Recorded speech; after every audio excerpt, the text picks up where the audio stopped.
Hello everyone, welcome back to just another F1 podcast here on the Apex Motorsport. My name is Richard Smyth and this is episode 2 of season 3 and we've just had our very first race of the season.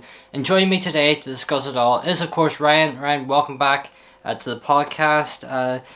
We just had the Bahrain Grand Prix, as I said. It was the season opener. Now describe it in 3 words for me. Ooh, okay. Um, Overtakes, problems, and Haas. Okay, yeah, that's a very good 3 word race review. Summarised pretty much the whole race, but I'm going to start off by talking about the big talking point from the race, and that is the reliability of the Red Bulls. The Red Bull were seen going into the race as one of the two favourites, potentially for the championship, alongside Ferrari, and Red Bull looked to have a very good race. Verstappen and Perez both fighting up at the front of the grid. But then as the race went on, both drivers suffered difficulties and both ended up retiring from the race. I think it's the first time there's been a double DNF from Red Bull since Austria 2018. I think that was the last time. But Ryan, how big of an impact already do you think Red Bulls both not scoring is going to have on this year's championship? I don't think it's gonna have too much of an impact. Obviously we're going into this new season. Well, we're already in it. But I feel that there's gonna be a few more than just Red Bull having hiccups at the start of the season. Yes, we've had one race. Ferrari seem to be on top of things. The Ferrari powered cars, or the consumers, or the customer vehicles, or whatever you want to call them, they seem to be on top of things. I think with the Ferrari's power units, probably more adapted well, or they've spent more time improving on that. I do feel that maybe a couple more teams are going to have hiccups. Obviously, we see with Mercedes, they're not exactly running the most as they want to be, I suppose I could say. But losing the points early on, I don't think it's going to have that big of an impact, because I do think, obviously, other teams are going to struggle in certain other areas as we go around different tracks. Obviously, this first track might suit Ferrari a lot better, and we could go then obviously to the, and I'll not call what Will calls it, but the Saudi Arabian Grand Prix, and we could have a completely different race there. Obviously it's tighter. We seen last year it was carnage, so it'll be interesting to see what happens there. But I don't think this first points deficit they're going to suffer majorly from. I just think it's a wee minor setback. And one of the reasons it's been put down to that both drivers failed to finish was apparent issue with a fuel pump, and that the cars were starved of fuel at the end of the race. And Brian, just about these fuel pumps, do you think that was the issue, or do you think there was something else going on here with the Red Bull powertrains? From what I understand, these fuel pumps are sort of supplied or regulated through the FIA. So all the teams have these fuel pumps. Now there was, I seen a tweet on Twitter, and it apparently was posted about 45 minutes before the race that there had been an investigation into these pumps. A few teams had made a few speculations or a few inquiries about them, because there was possible problems that they were cracking and then causing fuel to leak into the electronics, which was a sort of a defect they were sort of suspecting. Red Bull had replaced both their fuel pumps before the race, so whether the replacement had something to do with it, or who knows what. But the fact that they've said that they were starved of fuel makes you think, well, if they have a requirement that they have to finish with so much fuel in the tank, is the tank and the pump not sitting at the bottom of the tank, or is the pump raised itself off the ground a little? Obviously the porpoising, maybe it's not completely fixed, or maybe it's just sort of hovering in the fuel tank. I don't know what way it's obviously fitted, so maybe it was lifted up a bit and didn't catch all the fuel. It's hard to say what exactly went on.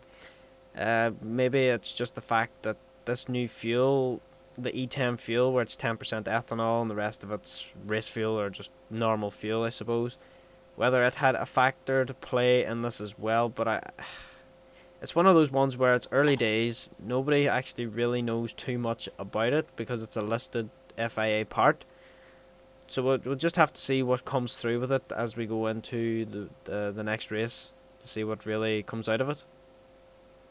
And the one thing that Red Bull have said that it's nothing to do with this standard part that all teams use. At least they're saying that themselves. We don't know that for sure.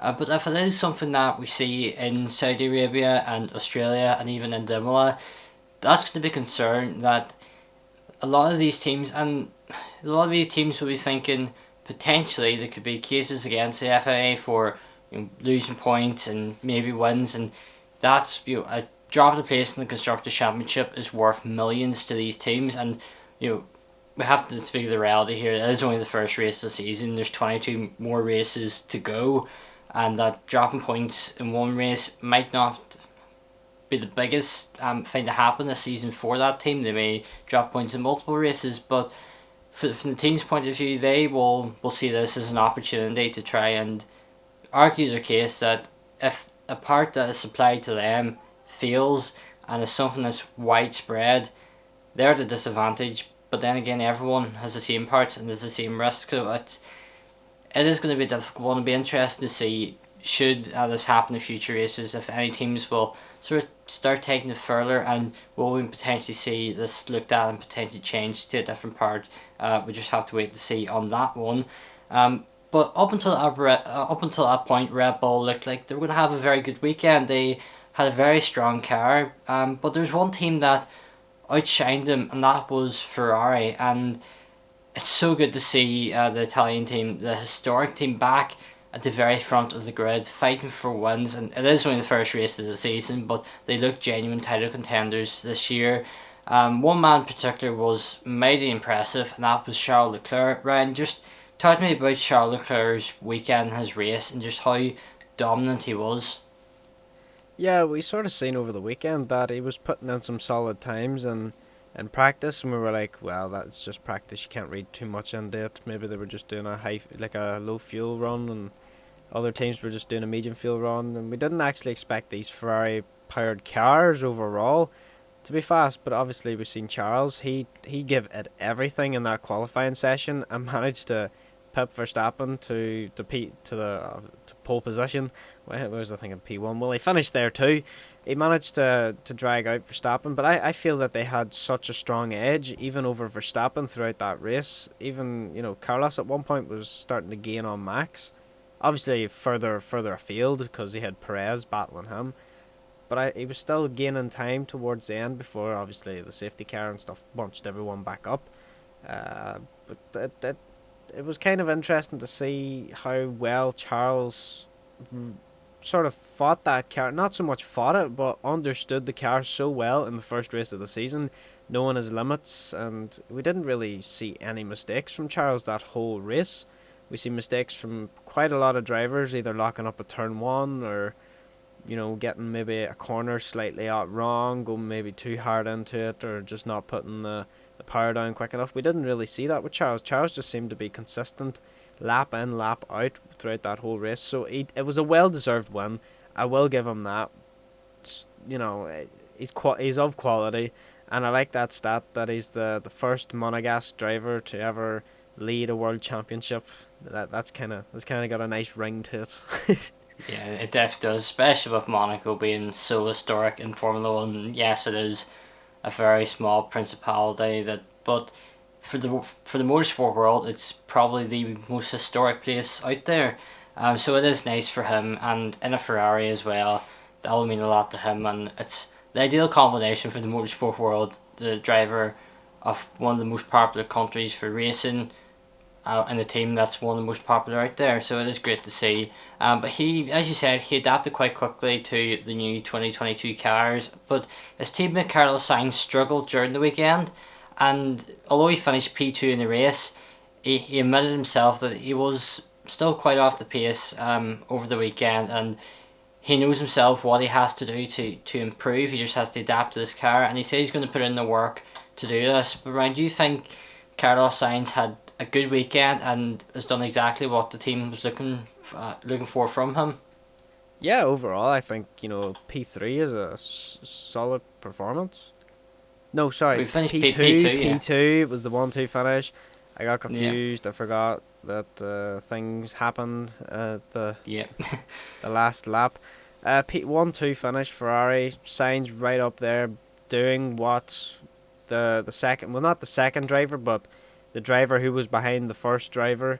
So at the minute he's the second driver. We seen last year that sort of flipped. So I think he just needs a bit more time, and then we could see a real scary dominant force in Ferrari this year.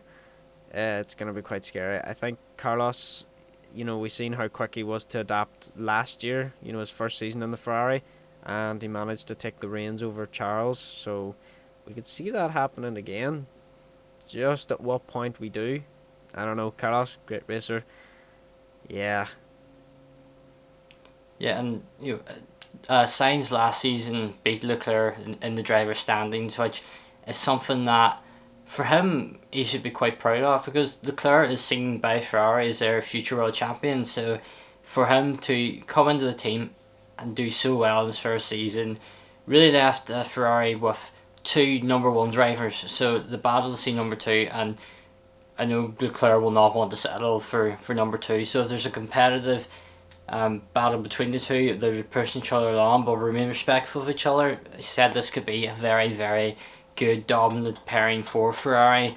But take a look now at Mercedes, and they struggled this weekend. They were, I think, nearly half a second off the pace around in the race and in qualifying. They did not look strong whatsoever, and the fact that they were overly delighted with a P3 and P4 finish in a Mercedes that have went and won, is it 8 Constructors' Championships in a row, or 7 or 8, for them to be happy just to finish third and fourth is sort of shows how much they've been struggling. And Ryan, do you think that given their struggles, it's going to take a few races this season for them to catch up, or do you think by that stage Ferrari and Red Bull they'll be developing and they'll already be the next step ahead, and this could be a very, when we say a bad season for Mercedes, anything below winning the title for Mercedes is going to be difficult? Yeah, well, it was quite unusual to see how happy Toto Wolff was that they finished third and fourth. Like, I know they're a team that, pride themselves at being at the forefront of all the, engineering sides of whether that's aero or engine performance or just getting things right on the day. It was more luck than anything that they were sitting in a position where, the Red Bulls having their failures allowed them to get onto the podium places and then fourth with George Russell. I think it was more luck. Now, I do think Mercedes will pull it back a bit. Obviously, I went back and watched a prediction video, our predictions video, not our podcast from last week and what we predicted, but like our actual predictions video. And I said that Lewis Hamilton would be hungry and he would be possibly winning the World Championship by the end of the season, because he wants to probably leave on a high if he is to leave at the end of the season. But it's not at the minute. That's not looking very likely with Ferrari and the Red Bull powertrains seeming to have probably the faster engines. Definitely Ferrari seem to be on top of it all. I remember whenever we were talking about it in qualifying, I don't think I brought it up at the time, but it was in the back of my head that Ferrari spent a lot of time developing their engine with Shell, because obviously Shell's their fuel partner. Yeah. And with this new E10 fuel, the 10% ethanol, they were working hard with Shell to find the ways of maximizing, the potential gains from this fuel and how they could adapt their fuel to suit their engine and how they can adapt their engine to suit the fuel better, so they meet in the middle and have a perfect combination. And to be honest, I think they've probably done the best out of all the teams, because we've seen how fast they are. Obviously the straight line speed's not just as great as what Red Bull would have, but we've seen that with Mercedes versus Red Bull. Mercedes always had the straight line speed and Red Bull really didn't. They were fast in the corners. And now we've seen that role sort of swap for Red Bull and Ferrari. It's going to be an interesting season. That's the sort of the way I'm sitting at it. Yeah, definitely. And we'll talk about another team quickly. Haas, incredible. That's the only word I can really describe. Given that they were so bad last year. They had a car that they didn't even develop. It was whatever they hadn't tested and went to Bahrain and went all the way to Abu Dhabi. There was a few developments, but not that much. Nothing significant enough. Obviously, we know they have had their struggles in testing. Losing their titles, well, not losing. They ripped up the contract with their title sponsors, and they got rid of Nikita Mazepin and replaced him with Kevin Magnussen, who I think the majority of people were delighted to see back. I think he was sort of kicked out of his seat a bit unfairly, and he's come back, finished fifth. He went into Q3. It was the first time Haas got into Q3, I think, in a couple of seasons. Since 2018, was it? I'm not sure it was that far back, but it's definitely 2 seasons. It might have been 2019 was the final time. They were, I think it was with Magnussen as well. But for fifth place finish in a Haas, the team that finished bottom of the Constructors' Championship last year, is just incredible. But one thing it does show is if you are willing to sacrifice an entire season where you don't develop a car, suffer the pain and finish last, the following season you could be right up, almost leading the midfield battle. They pretty much are. So yeah, that's incredible for them. But Ryan, just what do you think of Haas, and how glad are you to see them being competitive this year given their struggles last year? Yeah, I think they put the best of the investment from last season into this season, and it's a good thing they invested then and not now, because now would be a lot too late and they wouldn't have had the money. Definitely, I'm kind of glad for Haas. It's weird because we've went from like sort of laughing at Haas and sort of half hating Haas to just in love with it. It's crazy what 3 weeks can do to a team. I don't think had they have kept their other driver, even though he could have raced under special circumstances, I don't think we would have seen a result like this. Definitely not. No. I think we would have been looking at P11 and 12 at the best case scenario, I'd say. Definitely not 5th and 11th. So gutted for Mick though. It was just outside the points and he was inside the points the whole time until the safety car in the last lap. And as well, he got spun round too, by Esteban Ocon in the first lap, which we can't forget. Oh, wonderful 360, by the way. Yeah, whether that was luck or skill, I don't know how he did that. Yeah. But Haas seemed to be on form. It's obviously got to do as well with that Ferrari engine. As we've seen, Alfa Romeo have jumped up the grid as well as the Haas. Haas went from the slowest to, I suppose, technically at this very moment in time, they are the third fastest team because they're third in the Constructors' Championship. Yeah. But which is madness. I can see them possibly finishing 6th. I don't think they're going to have it in them to finish that high up. But hey, I could be wrong. We don't know what's going to happen. K-Mag could pull out some more Viking comebacks, as Gunther said.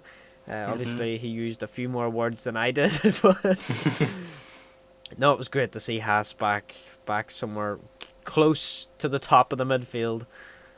Yeah, it's wonderful. So the next team we're going to look at is Alfa Romeo, who had a really good weekend. Valtteri Bottas and Zhou Guanyu Zhou.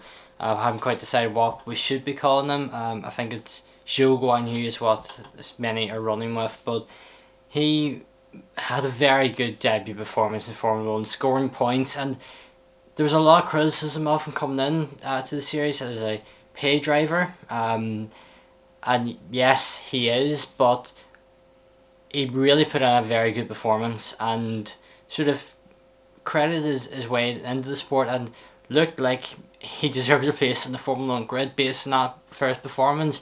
But then again, we did see the same with Yuki Tsunoda when he come in, so it'll be interesting to see what happens with Zhou. But Ryan, what did you make of Alfa Romeo's weekend, and especially the incredible performance of Valtteri Bottas and Guan Yu Zhou? Yeah, Bottas' performance over the weekend was quite good actually. We've seen he qualified 8th, seventh. because he was alongside Hamilton. Because Georgie Boy was ninth and Hamilton Mhm. was 6th. Yes, that's correct. Apparently, I think he lost like nearly 6, 7 positions in the first lap. Yeah. Really bad start, and he clawed them all back with good strategy and good race pace, which has been missing from Valtteri for the last while. You know, race pace wasn't exactly his best strength. He did get stuck behind Yuki Tsunoda in the race, which he got stuck behind quite a lot in the Mercedes, so which points out how much he struggled at Mercedes for race pace. But yeah, good performance from Valtteri. Zhou Guan Yu, which I think apparently he prefers, because I think Yeah. I can't remember if it was Ted Kravitz or I can't mind David Croft. One of the two was chatting to him and says, "Which way do you prefer it?" And he just says, "People, my friends call me Zhou Guan Yu," so that's pretty much I think what most people go with. Yeah, But Guan Yu Zhou that's just what rolls we'll off try the to tongue go a bit with. better. Yeah. I seen the stat on Sky F1. He is the 66th F1 rookie to score points on his debut. Congratulations to him. Yeah, solid performance for him. Even as a paid driver in quotation marks, you'll see it on the screen, not if you're listening to the podcast. But he performed probably the best we've seen out of a paid driver. Such, you know, well, we take away Lance Stroll, we take away Nicholas Latifi. I'm not calling them paid drivers, but they technically are. A lot of drivers are actually paid drivers if you think about it, but I'm not getting into that rabbit hole. Joe had a great performance. Pete, I was about to mess that up there. P10. Yeah, P10. He just nicked the point. So, solid points for Alfa Romeo.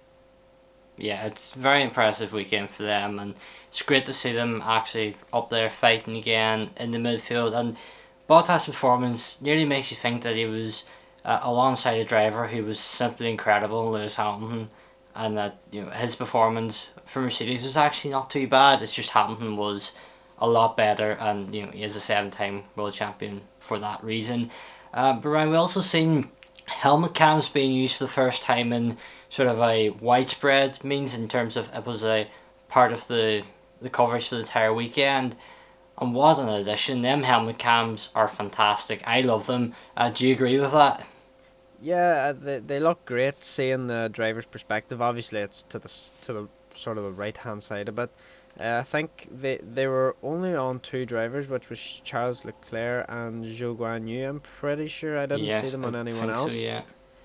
But just to have that perspective, obviously you don't really see much because you were sort of blinded by the glare and also the big bright lights, and the halo and the winglets. So drivers really don't see that much when you start looking at the helmet cam. But it's good to see in the race if there's actually a bit of action going on, see how close they really are and what they can see at wheel-to-wheel racing. I like them.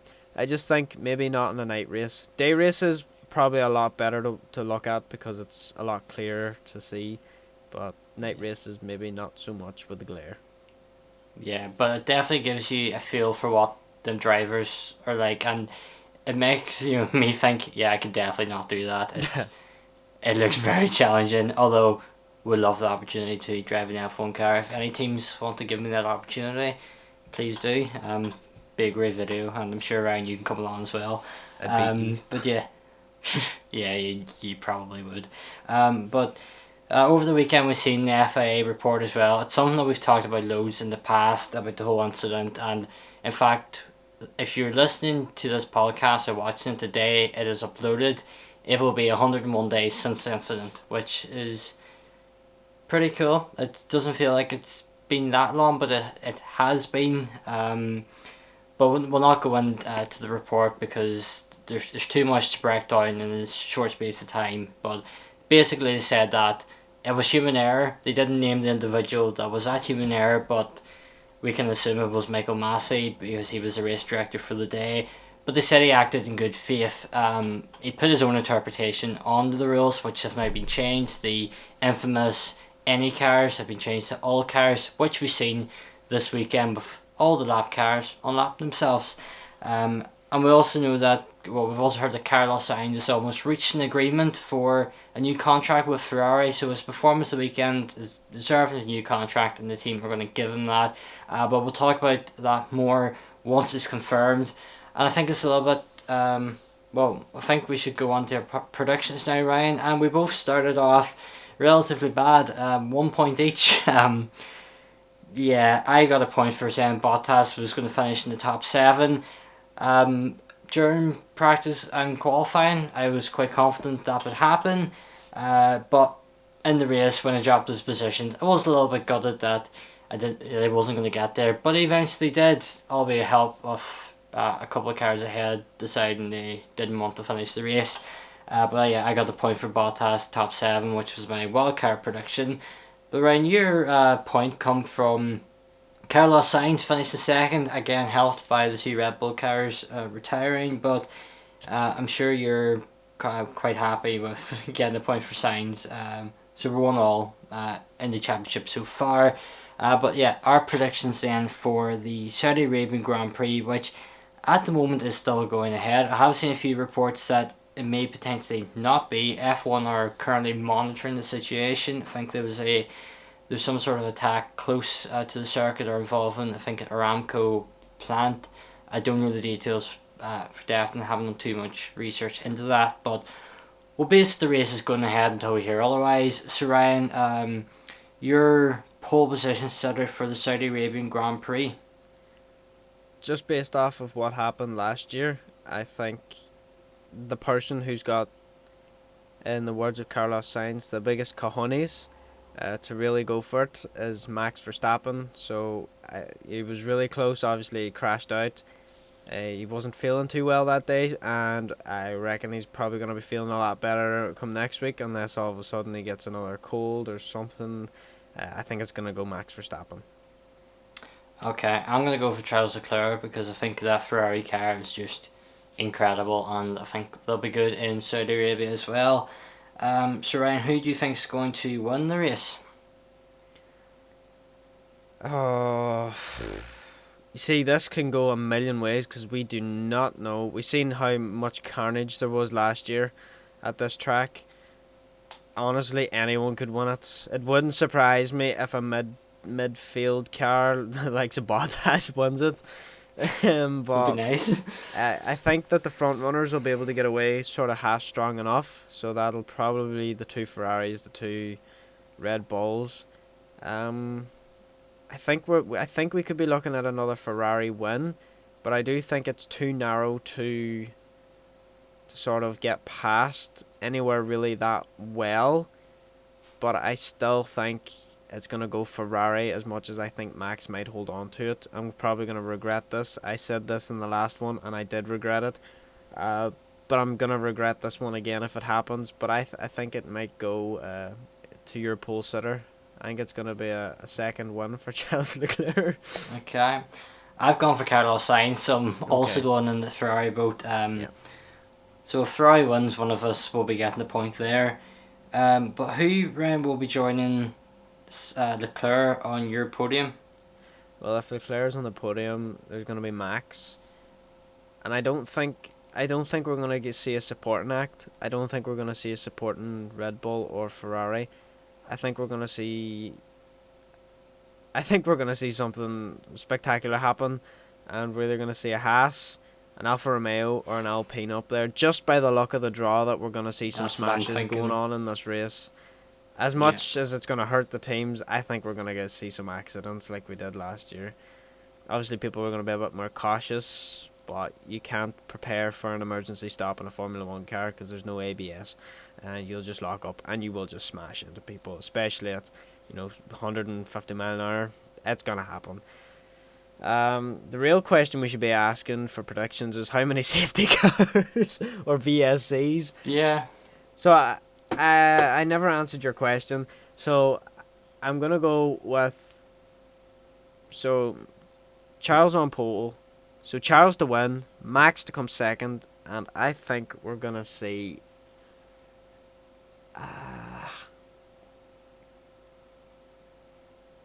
you know what? I'm just gonna stick a Merc in there. I think we might actually see George Russell.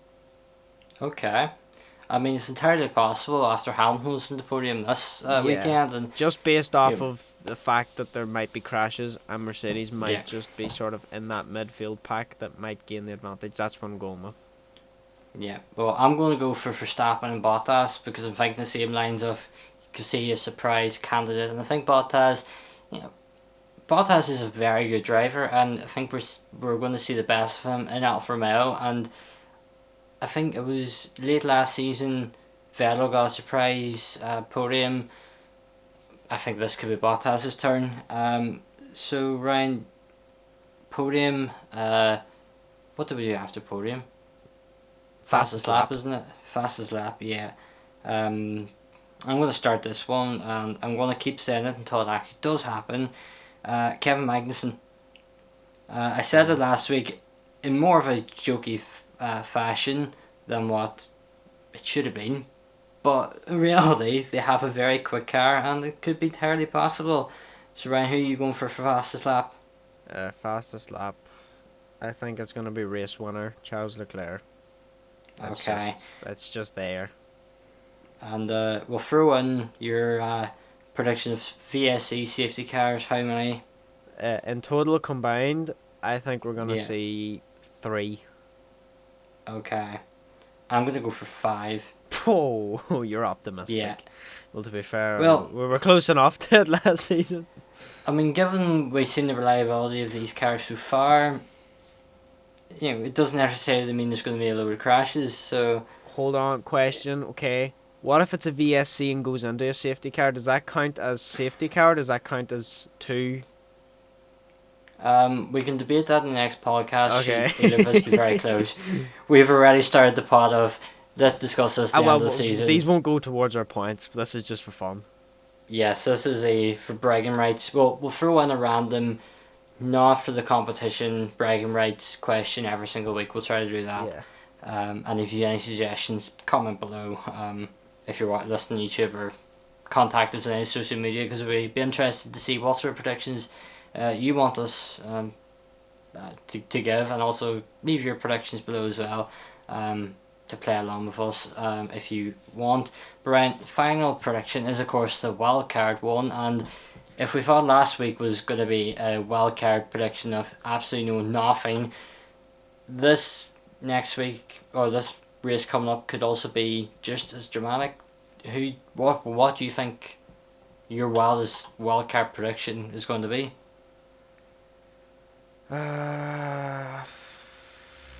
Wild card. How wild can we go here?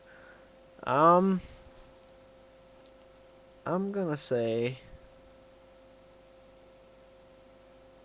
Alex Albon in the points. Okay. That is very wild cardy. Yeah. I'm going to go for Haas and Alpha double points. So Very I have possible. 4 drivers to keep an eye out. You've only got 1, so it'll be interesting to see what happens there. But yeah, Ryan, I think we're going to bring this podcast to a close here. Everyone listening, watching, whatever way you're getting this content, huge thank you for watching, listening to this one. If you missed last week's, it was the pre-season test and recap. Go back and listen to it if you want, and next one will be Saudi Arabia. Should it go ahead, we assume it will be. But yeah, thank you all so much for listening, Ryan. Thank you for joining me for this one, and we hope you join us in the next one for the Saudi Arabian Grand Prix. Goodbye.